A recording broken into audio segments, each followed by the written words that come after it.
Good evening friends, मैं इंदू लच classes के यूट्यूब चैनल पे आप सभी का हार्दिक स्वागत एवं अभिनंदन करता हूं। बच्चों, मैं पुनः अपनी करंट बम की क्लास को लेकर के आज अपने परिवर्तित समय 7 बजे एक बार फिर से 15 बेहतरीन प्रश्नों के साथ आप लोगों के सामने उपस्थित हुआ हूं।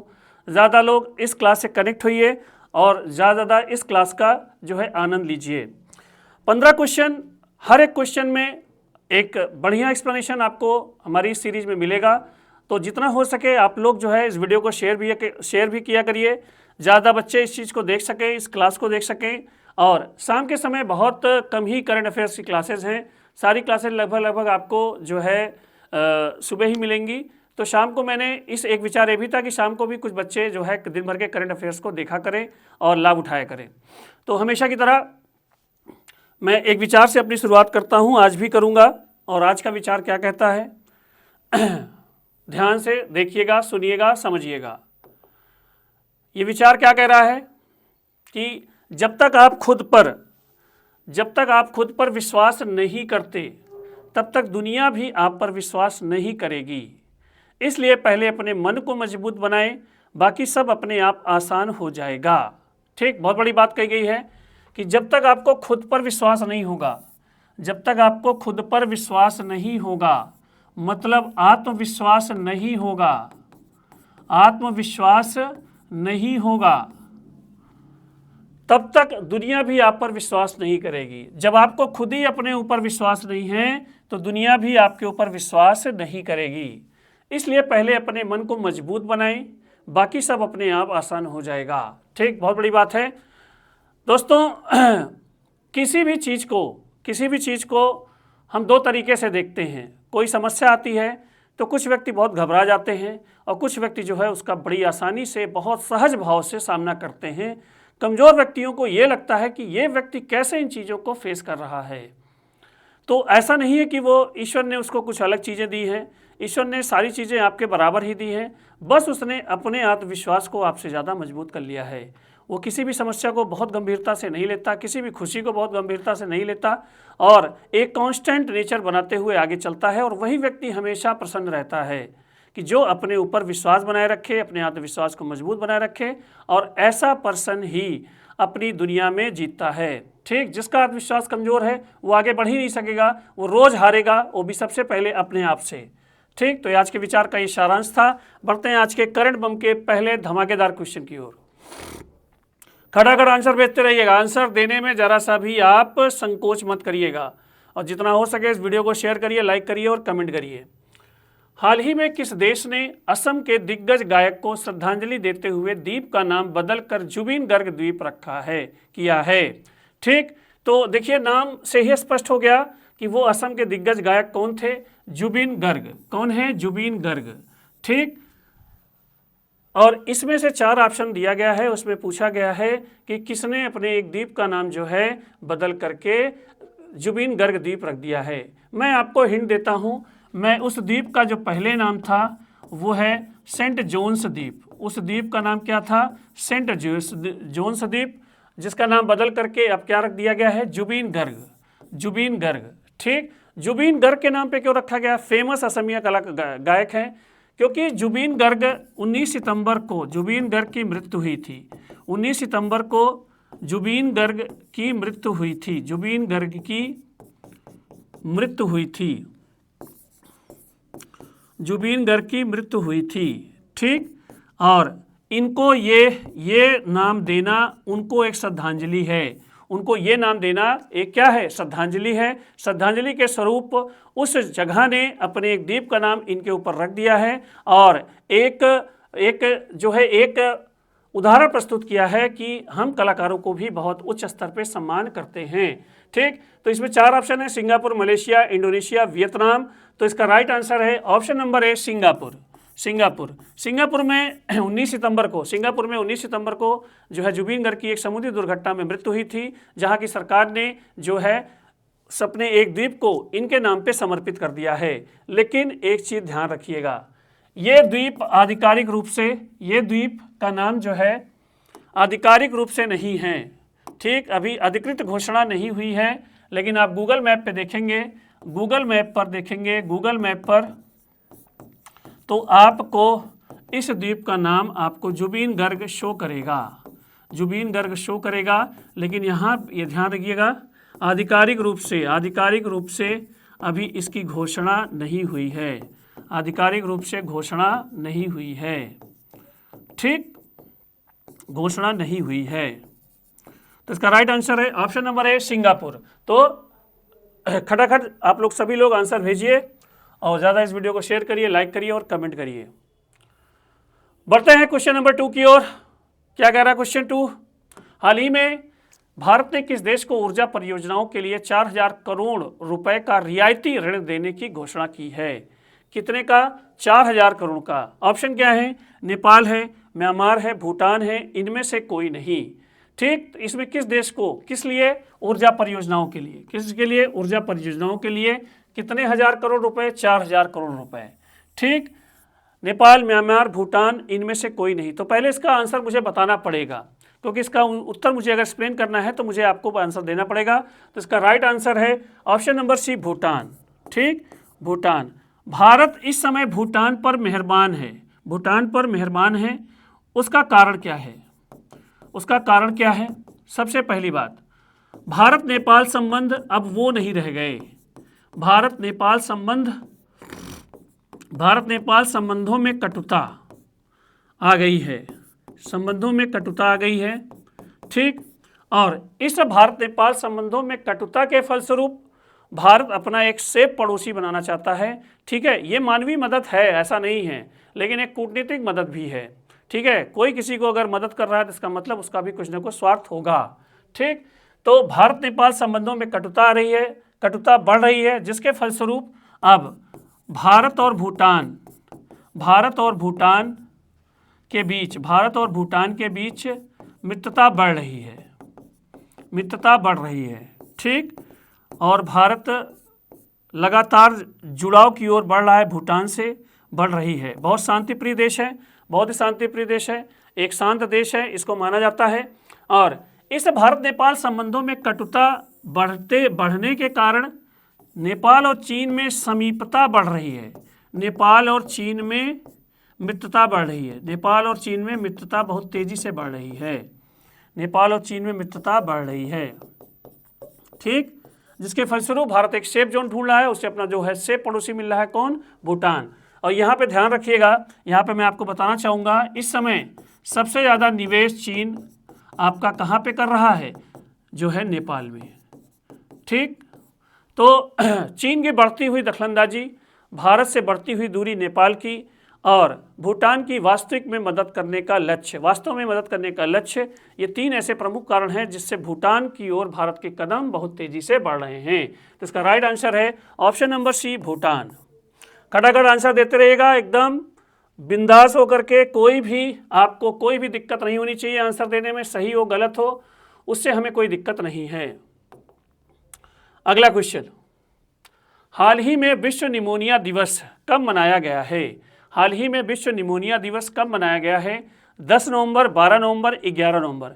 दिवस से रिलेटेड आपको रोज एक क्वेश्चन मिलेगा, आपको रोज मैं एक दिवस रटाता रहूँगा, ठीक। विश्व निमोनिया दिवस, तो ये जाहिर सी बात है किस रोग के उन्मूलन के लिए मनाया जाता होगा? निमोनिया रोग के उन्मूलन के लिए, ठीक। निमोनिया रोग किस चीज़ का है? फेफड़ों में सूजन। कौन सी चीज़? फेफड़ों में सूजन। इस सूजन के कारक कौन से हैं? इस सूजन के कारक होते हैं आपके जीवाणु भी होते हैं, और इस सूजन के कारक आपके विषाणु भी होते हैं, ठीक। बैक्टीरिया और वायरस दोनों होते हैं। जीवाणुओं में अगर प्रमुख जीवाणु देखा जाएगा, किसकी वजह से निमोनिया फैलता है? स्ट्रेप्टोकॉकस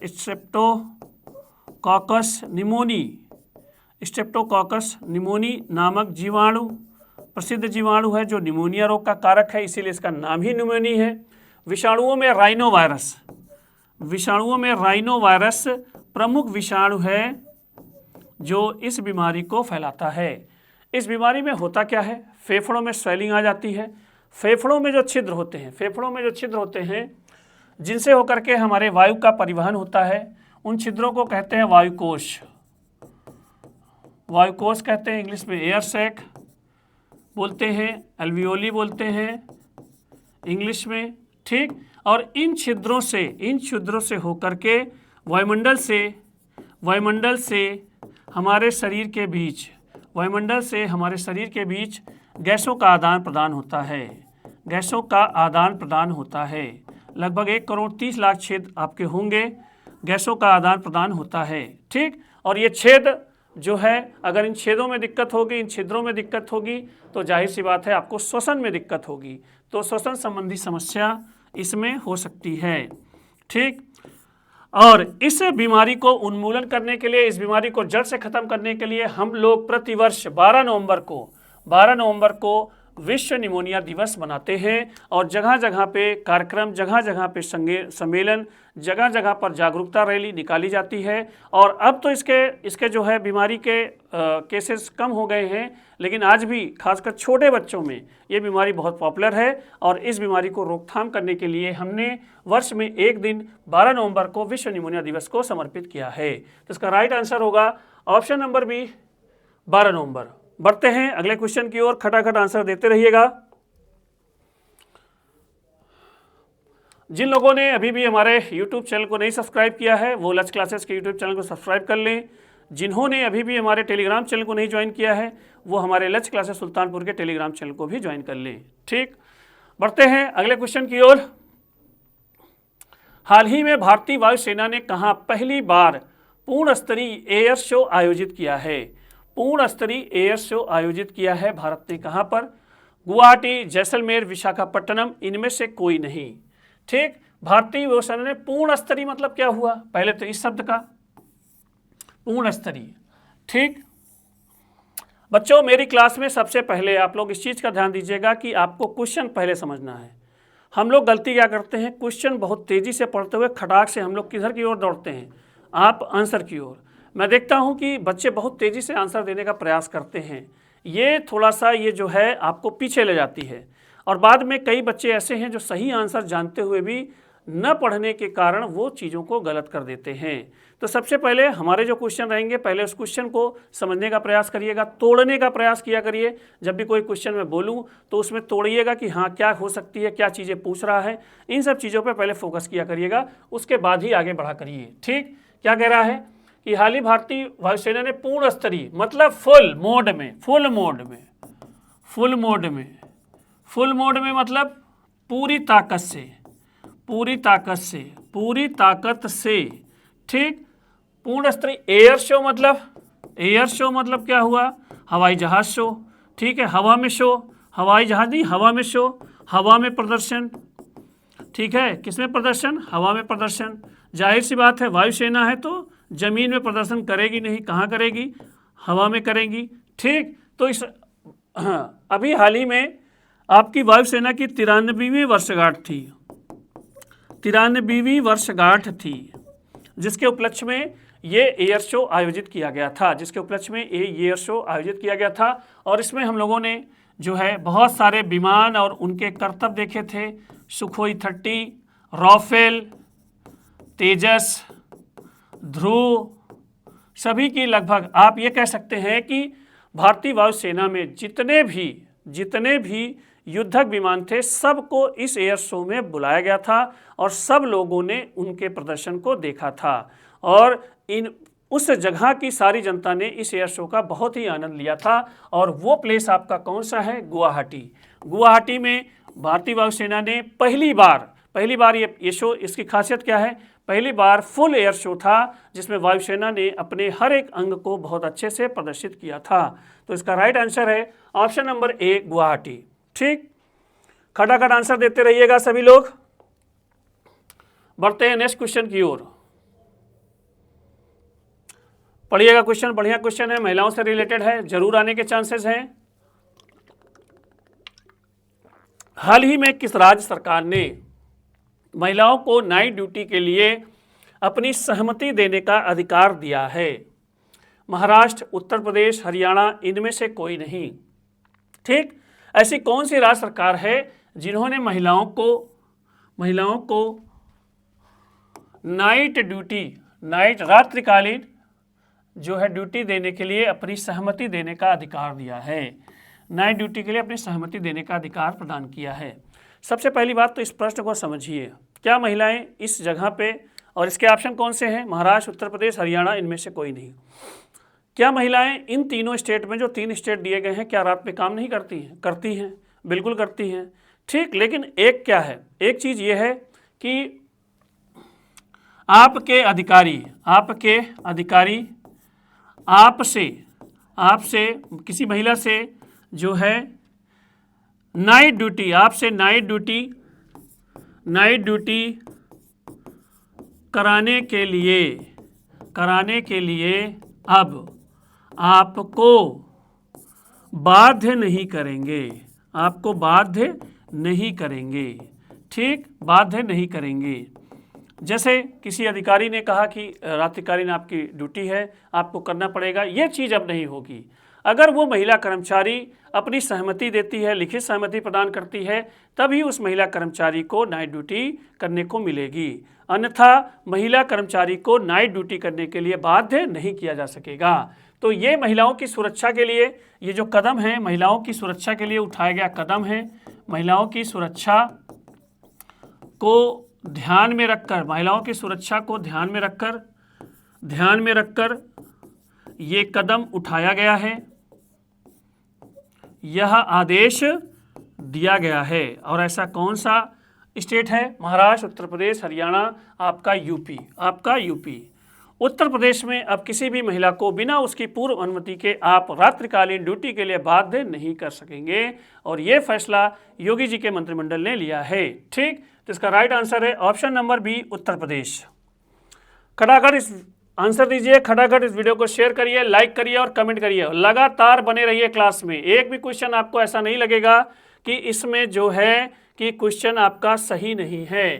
ठीक, देख लीजिए, पहला क्वेश्चन है, पहली चीज हो रही, हाल ही में किस राज्य के सभी जिलों में वृद्धाश्रम आश्रम स्थापित किए जाएंगे? ठीक, वृद्धाश्रम स्थापित किए जाएंगे, वृद्धों के लिए आश्रम। किस राज्य के सभी जिलों में वृद्धाश्रम स्थापित किए जाएंगे? केरल, नागालैंड, महाराष्ट्र, इनमें से कोई नहीं।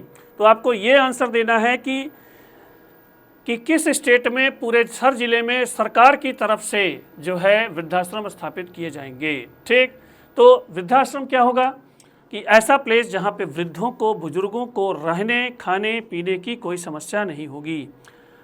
अगर एक भावनात्मक बात कही जाए तो ये कहा जा सकता है कि आज की डेट में सबसे खराब स्थिति में अगर कोई मानव वर्ग है तो भुखमरी तो हम लोगों ने कंट्रोल कर ले गए हैं। बच्चों की दशा पे हम लोगों ने बहुत काम कर लिया है, लेकिन अभी बुजुर्गों की तरफ हमने कदम उतनी तेज़ी से नहीं बढ़ाए हैं जितना हमको तेज़ी से आगे बढ़ाना चाहिए था। यह बात सत्य है, क्योंकि बुजुर्गों को ये माना जाता है कि वो मैच्योर हैं, लेकिन वास्तविकता में, भावनात्मक बात कर रहा हूँ, ये कंपटीशन की बात नहीं कर रहा हूँ, वास्तव में बच्चे और बुजुर्ग दोनों, कहावत नहीं है, बच्चे और बुजुर्ग दोनों क्या होते हैं? समान होते हैं। भावनात्मक रूप से दोनों समान हैं। और आज की डेट में बच्चे और बुजुर्ग की तुलना की जाए तो जो मेरा अनुभव है उसमें बुजुर्गों की हालत सबसे ज़्यादा खराब है। ठीक, तो इस पॉइंट पे आप सभी लोग विशेष ध्यान दिया करिएगा। अपने घर परिवार में जो भी बुजुर्ग हों उनके मान सम्मान सेवा में कभी भी कमी मत करिएगा। ठीक, ये मेरी आपसे अपील भी है और रिक्वेस्ट भी है। ठीक, तो किस राज्य के सभी जिलों में वृद्धाश्रम स्थापित किए जाएंगे? ऐसे आश्रम स्थापित किए जाएंगे जहां पर वृद्ध लोगों को एक छत के नीचे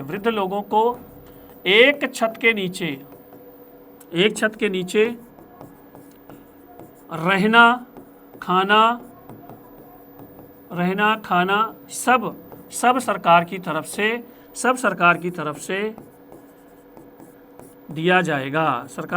से दिया जाएगा। और जो व्यक्ति आज वृद्ध को परेशान कर रहा है वो भी एक दिन अपने को वृद्धावस्था में पाएगा। तो ये जो इसका राइट आंसर है वो स्टेट कौन सा करने जा रहा है? आपका नागालैंड। कौन सा स्टेट? नागालैंड की नेफियो रियो सरकार, नागालैंड के मुख्यमंत्री हैं नेफियो रियो सरकार, ये काम करने जा रही है। वो सभी जिलों में सरकारी वृद्धाश्रम स्थापित करेगी। इसका राइट आंसर है ऑप्शन नंबर बी, नागालैंड। बढ़ते हैं अगले क्वेश्चन की ओर। खटाखट आंसर भेजते रहिएगा। देखिए, हम लोग की संस्था जो है 18 तारीख से शाम को 2:30 बजे से जो है एक नई बैच जो है यूपीएसएससी एसएससी जीडी के लिए लॉन्च करने जा रही है। तो आपके जितने भी हित मित्र हों, परिचित हों, उनको अवश्य हमारी संस्था में 3 दिन का डेमो लेने के लिए ज़रूर भेजिए। ठीक, बढ़ते हैं अगले क्वेश्चन की ओर।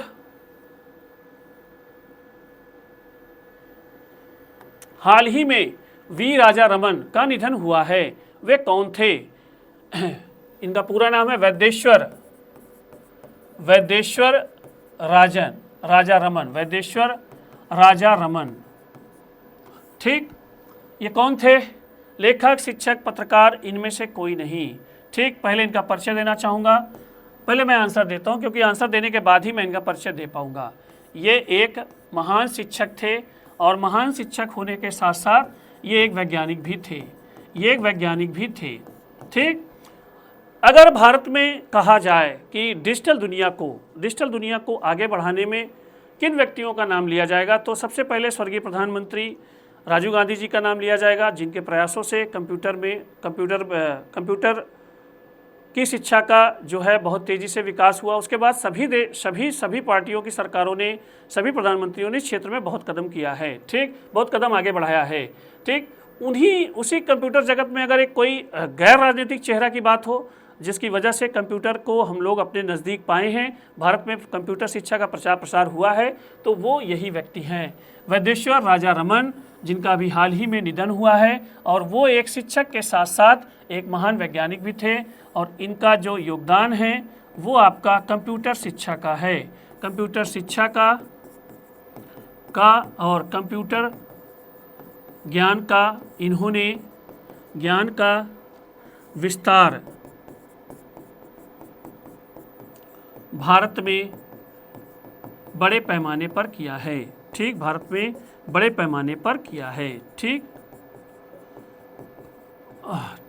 तो इसका राइट आंसर होगा ऑप्शन नंबर बी, शिक्षक। ठीक, आंसर आप दीजिए जरूर, चाहे आपका सही हो चाहे गलत हो, लेकिन ये मेरी गारंटी है अगर आप एक गलत आंसर भी देंगे तो भी वो खटाक से आपका आंसर, वो आप क्वेश्चन तैयार हो जाएगा। और जितने भी क्वेश्चन मैं करवा रहा हूँ, आप इसको कहीं पर भी टेस्ट कर सकते हैं। आप देखेंगे इसमें से 15 क्वेश्चन अगर मैं दे रहा हूँ, तो 10 क्वेश्चन आपको लगभग आपको हर एग्जाम में, हर मॉक टेस्ट में, हर जगह आपको मिल जाएगा। क्वेश्चन क्या कह रहा है? हाल ही में जर्मन वाच के जलवायु जोखिम सूचकांक 2026 में वर्ष 1995-2024 के लिए भारत को कौन सा स्थान मिला है? पहले तो क्वेश्चन समझो भैया। हाल ही में जर्मन वाच के जलवायु जोखिम सूचकांक, जर्मन वाच एक संगठन है, जिसकी स्थापना वर्ष 1991 में हुई थी। कहाँ पर? एक जगह है बॉन, और ये जगह कहाँ पे है? जर्मनी। ये संगठन करता क्या है भैया? ये जलवायु पे काम करता है। ठीक, ये मौसम पे काम करता है, ये पर्यावरण पर काम करता है। ठीक, ये मानव विकास पर काम करता है। ठीक, इसका ओवरऑल लक्ष्य क्या है? मानव का अस्थायी एवं सतत विकास। ठीक, अस्थायी एवं सतत विकास। ये क्लियर हो गया। एक पोर्शन आपने प्रश्न का क्लियर कर लिया, आपने जाना जर्मन वाच के। ठीक, तो अब इसके आगे का स्टेप, ये हर साल जलवायु जोखिम सूचकांक निकालता है। मतलब कि आपकी जलवायु से आपके देश में कितना जोखिम हुआ है। जोखिम मतलब कितना नुकसान हुआ है। देखा, प्रश्न मैंने तोड़ दिया, बड़ी आसानी से आपको ये समझ में आ गया। ये कला आप भी विकसित कर सकते हैं। ठीक, जलवायु से कितना जोखिम हुआ है, कितना नुकसान हुआ, इसकी ये रैंक देता है, प्रतिवर्ष रैंक देता है। और ये रैंक जिसमें पूछ रहा हूँ वर्ष 2026 के है। और ये समय काल देखिए, वर्ष 1995 से 2024 के बीच में, मतलब ये जो जोखिम हुआ है जलवायु से, मौसम से, वो कब, उसका जो क्राइटेरिया है, उसका समय काल है 1995 से 2024। ठीक, 1995 से 2024 के बीच भारत को कौन सा स्थान मिला है? तो इस बार जो भारत की कैटेगरी है भैया, वो है 9वीं। कौन है? 9वीं। तो जलवायु जोखिम सूचकांक में जो भारत की रैंक है वो है आपकी 9वीं है। ठीक, और पिछले वर्ष 2025 में भारत का स्थान कौन सा था? 6वां था। 2025 में भारत का स्थान 6वां था। तो ये सूचकांक जर्मन वाच के द्वारा रिलीज़ किया जाता है और प्रतिवर्ष, और इसमें ये इंडिकेट किया जाता है कि किस देश को जो है कितना नुकसान जलवायु से हुआ है, मौसम से हुआ है। और इसमें काउंट किसको करते हैं? इसमें काउंट किसको करते हैं? तूफान को। इसमें किसको काउंट करते हैं? तूफान को। चक्रवात कह सकते हैं, ठीक, बाढ़ कह सकते हैं, हाँ ये भी ध्यान रखिएगा, बाढ़, और इसे लू, ठीक है, अन्य कोई गर्म हवा। लेकिन यहाँ पे ध्यान रखिएगा एक चीज़ कि इसमें, इस जोखिम में, इस नुकसान में प्राकृतिक आपदा जैसे भूकंप इत्यादि शामिल नहीं है, ये चीज़ ध्यान रखिएगा। और ये बेसिकली फोकस करता है किससे हुए जोखिम से? मौसम से हुए जोखिम को ये काउंट करता है, मौसम से हुए जोखिम को ये काउंट करता है, ठीक। इस सूचकांक में जो प्रथम स्थान पर देश है वो है डोमिनिका, उत्तरी अमेरिका महाद्वीप का देश है डोमिनिका रिपब्लिक बोलते हैं इसको। पहली पोजीशन पे ये है डोमिनिका, और भारत की पोजीशन है 9वीं। भारत की पोजीशन कौन सी है? 9वीं, ठीक। तो इसका राइट आंसर होगा ऑप्शन नंबर बी, 9th। बढ़ते हैं अगले क्वेश्चन की ओर।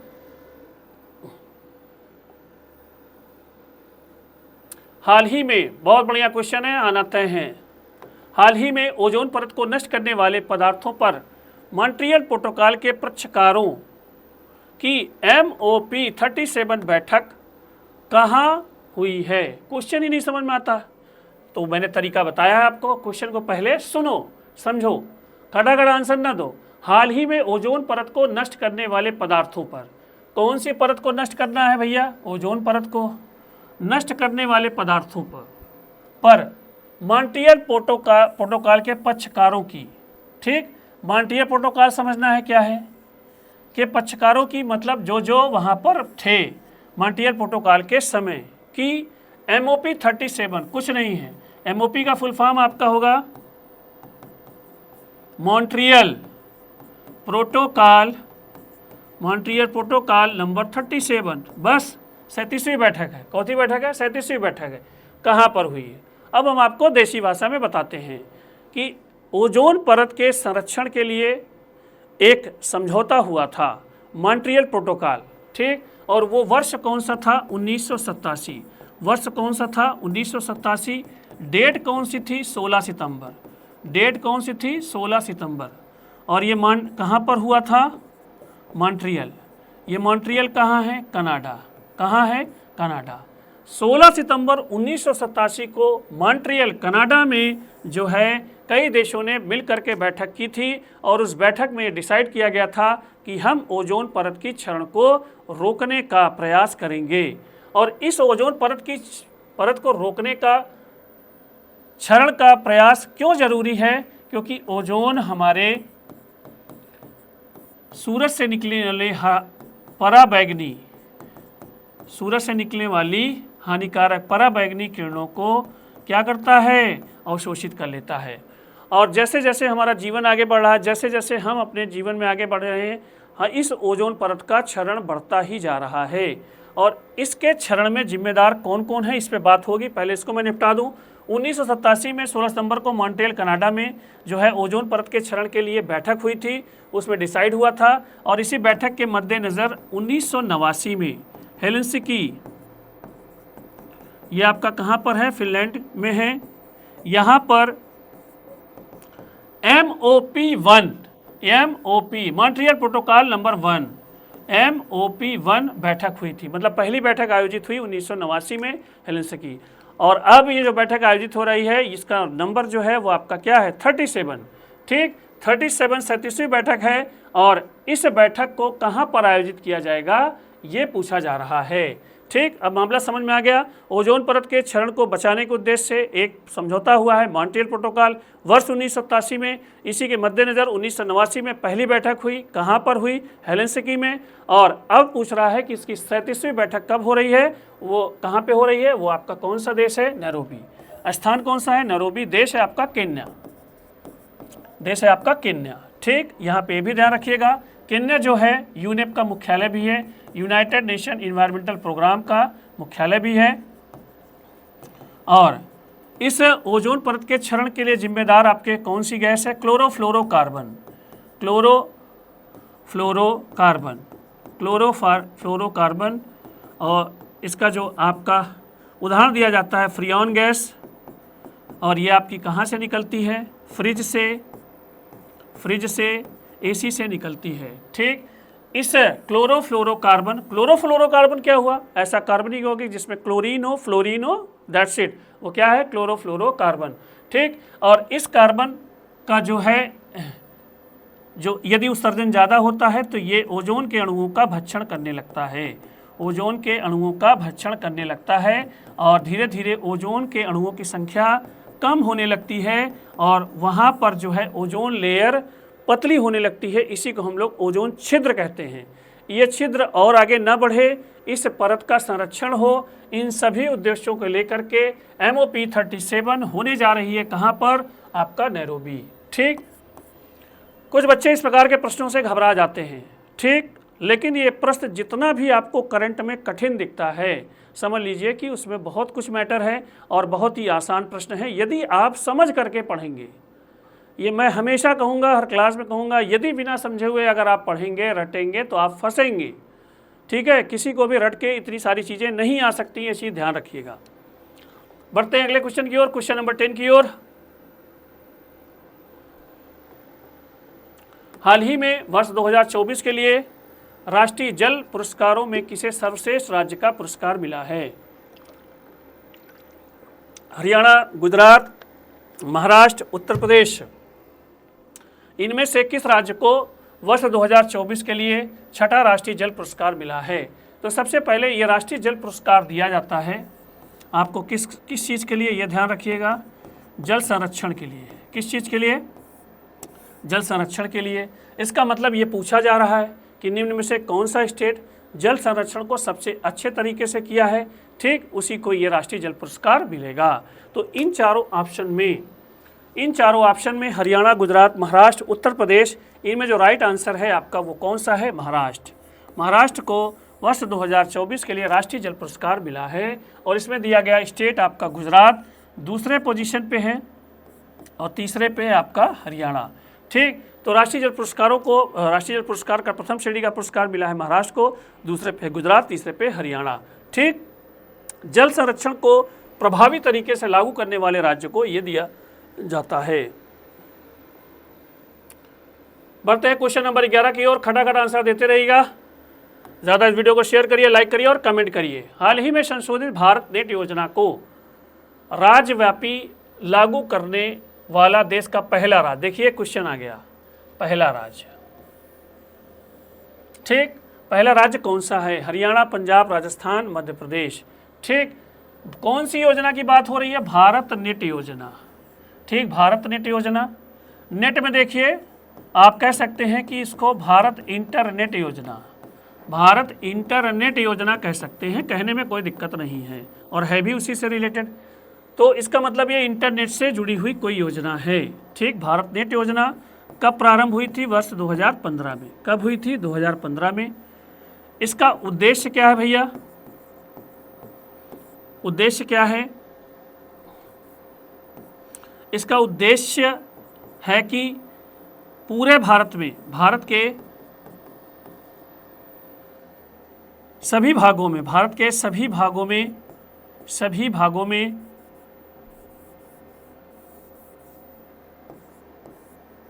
भारत के सभी भागों में हाई स्पीड इंटरनेट सुविधा प्रदान करना, हाई स्पीड इंटरनेट सुविधा प्रदान करना ये उद्देश्य है। ठीक, अब इंटरनेट तो हमारे पास है ही है, 5G तक आ गए हैं, तो इसमें क्या खास बात है? तो ये ब्रॉडबैंड कनेक्शन देने की परियोजना है, ब्रॉडबैंड कनेक्शन परियोजना है, ब्रॉडबैंड से इंटरनेट देने की योजना है। ब्रॉडबैंड मतलब ठीक तारों से, और इन तारों में ऑप्टिकल फाइबर का प्रयोग किया जाना है। ठीक, जो बहुत तेज़ी से जो है वो इंटरनेट की स्पीड को बढ़ाएंगे, और ऐसा करने वाला राज्यव्यापी, पूरे राज्य में लागू करने वाला देश का पहला राज्य बना है पंजाब। इसमें किसी ने आंसर पंजाब नहीं मारा होगा तो बहुत अच्छी बात है। तो भारत नेट को पूरे राज्य में लागू करने वाला देश का पहला राज्य आपका कौन सा है? पंजाब। बढ़ते हैं अगले क्वेश्चन की ओर, क्वेश्चन नंबर 12। बस 3 क्वेश्चन और रह गए हैं, खड़ा खड़ा आंसर देते रहिएगा, बढ़िया क्वेश्चन है। हाल ही में organisation international desk constructor de automobiles, लो इतना खतरनाक नाम, organisation international desk constructors de automobiles OICA, इसका फुल फॉर्म है, का नेतृत्व करने वाले पहले भारतीय कौन बने हैं? तो हमें कुछ नहीं आ रहा, तो हमें एक चीज़ तो दिख ही रही है, ऑटोमोबाइल। ठीक, ऑटोमोबाइल, और इसका मतलब है ये किससे जुड़ी हुई योजना है? वाहन उद्योग से। किससे जुड़ी हुई योजना है? वाहन उद्योग से जुड़ी हुई योजना है। ठीक, और वाहन उद्योग से संबंधित ये संगठन है, वाहन उद्योग से संबंधित ये संगठन है, वाहन उद्योग से संबंधित संगठन है। ठीक, और इस संगठन का नेतृत्व पहली बार कौन से भारतीय को मिला है? वही पूछा गया है, वो कौन से भारतीय हैं? विश्वजीत सहाय, संजय गर्ग, रक्षित हरगावे, शैलेश चंद्रा। ठीक, अभी हम लोगों ने इनमें से किसी एक का नाम लिया था कुछ दिन पहले करंट की क्लास में, तो इसका जो राइट आंसर है option number D, Shailesh Chandra. ठीक, शैलेश चंद्रा को इस संगठन का जो है अध्यक्ष चुना गया है, और ये मैंने आपको बताया था कि इनको जो है टाटा मोटर्स में बड़ी जिम्मेदारी पेट्रोल, डीजल और इलेक्ट्रिक सभी वाहनों में इनको मिली है। तो इसका राइट आंसर होगा option number D, Shailesh Chandra. पहली बार कोई भारतीय, इसको आप कह सकते हैं कि विश्व का वाहन उद्योग से संबंधित ये सबसे बड़ा संगठन आप कह सकते हैं, सबसे बड़ा संगठन आप कह सकते हैं। ठीक, तो इसका राइट आंसर है option number D, Shailesh Chandra. बढ़ते हैं क्वेश्चन नंबर 13 की ओर। देखो, ये भी देखिए पहला, आप मेरे प्रश्न में देखिएगा, आप यूनिक क्वेश्चन लेकर के आता हूँ, जो भी चीज़ें होंगी पहली होंगी, प्रथम होंगी, जो आपके लिए करंट के पॉइंट ऑफ व्यू से बहुत इंपॉर्टेंट होंगी। हाल ही में भारत की पहली वेनेडियम फ्लो बैटरी का उद्घाटन कहाँ हुआ है? ठीक, ग्रेटर नोएडा, कोलकाता, बेंगलुरु और मुंबई। ठीक, पहले तो इस बैटरी को समझना पड़ेगा। ठीक, वेनेडियम फ्लो बैटरी, तो ये जो बैटरी है ये वेनेडियम से बनी हुई बैटरी है, वेनेडियम आयनों से बनी हुई बैटरी है। ठीक, फ्लो बैटरी आप इसको कह सकते हैं, लिक्विड बैटरी भी कह सकते हैं। ठीक है, इसको स्वरूप क्या है? द्रव स्वरूप है। ठीक, फायदा क्या है इसका? ठीक है, फायदा क्या है? इससे लागत क्षमता कम है, इसकी लागत क्षमता कम है, लागत क्षमता कॉस्ट वैल्यू, परिचालन क्षमता कम है, परिचालन क्षमता मतलब इसको कंट्रोल करना, रेगुलेट करना, परिचालन क्षमता कम है। ठीक, ऊर्जा की मात्रा क्या है? अधिक है, ऊर्जा की मात्रा अधिक है। ठीक, प्लस जोखिम बहुत कम है, प्लस क्या है? जोखिम कम है। ठीक, जोखिम कम है। ये किसके सब्स्टिट्यूट, किसके जगह पर लाने का प्रयास है? Lithium ion battery, lithium ion battery के स्थान पर, लिथियम आयन बैटरी के स्थान पर हमने इसको विकसित किया है। ठीक, वेनेडियम आयन से बनी हुई ये बैटरी है। तो एक अच्छी बैटरी की जो सब सुविधाएं होनी चाहिए वो इस बैटरी में है, और इस कारण इसका जो महत्व आने वाले कुछ दिनों में बहुत तेजी से बढ़ेगा। अब ये बैटरी का उद्घाटन, ये प्लांट है, एक्चुअल में ये प्लांट है, प्लांट का उद्घाटन कहाँ पर हुआ है ये पूछा गया है, और इस प्लांट को बनाया गया है कहाँ पर? ग्रेटर नोएडा में। कहाँ पर बनाया गया है? ग्रेटर नोएडा में।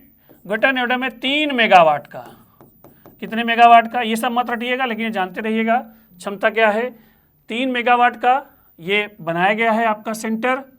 और ये स्थापित कहाँ पे है? यहीं पे नेशनल थर्मल पावर कॉरपोरेशन का रिसर्च सेंटर है ग्रेटर नोएडा में। शोध केंद्र नेत्रा, वहीं पर इसका उद्घाटन हुआ है। ठीक, तो भारत की पहली वेनेडियम फ्लो बैटरी का उद्घाटन ग्रेटर नोएडा में किया गया है, एनटीपीसी के रिसर्च सेंटर नेत्रा में। तो इसका राइट आंसर होगा option number A, greater Noida. ठीक, बस 2 क्वेश्चन खड़ाखड़ आंसर मारते रहिएगा। ठीक, बहुत ही बेहतरीन प्रश्न हैं सभी आज के। ये देखिए अगला क्वेश्चन क्या है? हाल ही में रील क्राफ्ट पोर्टल किसने लॉन्च किया है? ठीक, पहला संस्कृति मंत्रालय, दूसरा मत्स्य पालन पशुपालन एवं डेयरी मंत्रालय, अगला है सहकारिता मंत्रालय और अगला है आपका कौन सा, स्वास्थ्य मंत्रालय। तो ये एक प्रकार का पोर्टल है, ठीक है, एक प्रकार की साइट है जिसमें पूछा जा रहा है कि इन चारों मंत्रालयों में से किसने इसको लॉन्च किया है। तो सबसे पहले मैं इसका बताना चाहूँगा कि ये पहले आंसर दे देता हूँ। ये मत्स्य पालन पशुपालन एवं डेयरी मंत्रालय के द्वारा लॉन्च किया गया पोर्टल है। क्यों लॉन्च किया गया है, इसके उद्देश्य क्या है? ठीक, सबसे पहली चीज़ पंजीकरण की सुविधा को आसान बनाना। अगर आप ये कोई भी उद्योग करने जा रहे हैं तो पंजीकरण की सुविधा क्या होगी, सुविधा आसान बनाना। पंजीकरण की सुविधा को क्या करना, आसान बनाना। ठीक, उसके बाद इन चीज़ों के लिए आपको क्या प्रदान किए जाते हैं, लाइसेंस। तो लाइसेंस नीति को उदार बनाना। ठीक, प्लस आपको इन उद्योगों से जुड़े हुए लोगों को किसी भी प्रकार की क्या हो, समस्या हो तो इस पे ऑनलाइन रूप से ये दर्ज करा सकते हैं। तो कुल मिलाकर के आपका इन उद्योगों से जुड़े हुए लोगों का ये डिजिटल समाधान है, ऑनलाइन समाधान है, और इस पोर्टल की मदद से इन सभी उद्योगों को करने वाले व्यक्ति जो है अपनी चीज़ों को कर सकेंगे। तो ये आपका प्रयास है मत्स्य पालन पशुपालन एवं डेयरी मंत्रालय के द्वारा, और इन्होंने ही इस पोर्टल को लॉन्च किया है जिसकी वजह से ये सुविधाएं आपको मिलेंगी। तो ये था क्वेश्चन नंबर 14। अब बढ़ते हैं आज के करंट बम के लास्ट क्वेश्चन की ओर। क्वेश्चन नंबर 15 क्या कहता है, बहुत ही बढ़िया क्वेश्चन, जाते जाते आपको कुछ सिखा के जाऊंगा। ठीक, हाल ही में अब्राहम समझौते में शामिल होने की घोषणा किसने की है? Kazakhstan, Uzbekistan, Kyrgyzstan, Tajikistan. ठीक, इतने देशों में से कौन अभी हाल ही में किस समझौते में शामिल हुआ है? अब्राहम समझौता। ये कौन है भैया? ठीक, ये है अब्राहम यहूदियों बाइबिल के पात्र हैं। पहले तो आप ये कह सकते हैं किसके पात्र हैं? बाइबिल के पात्र हैं। बाइबिल पवित्र पुस्तक है, ठीक, बाइबिल के पात्र हैं।